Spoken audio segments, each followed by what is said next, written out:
ఆశించని మెరిసే చూపుని తొలగింది ముప్పు అని నీలి మప్పు మనసారా నవ్వని చిరుజల్లు ముంపు మన ముంగిలంతము భూమిపై ఇంద్రుడు పిలిచెరా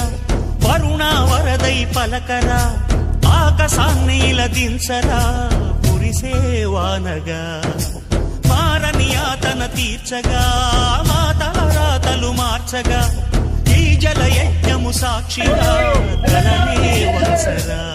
మహారాజు తాని సమిధల్లె మారి నిలువెల్లా వెలిగెరా భోగాన్ని విడిచి త్యాగాన్ని వలచి తాపసిగా నిలిచెరా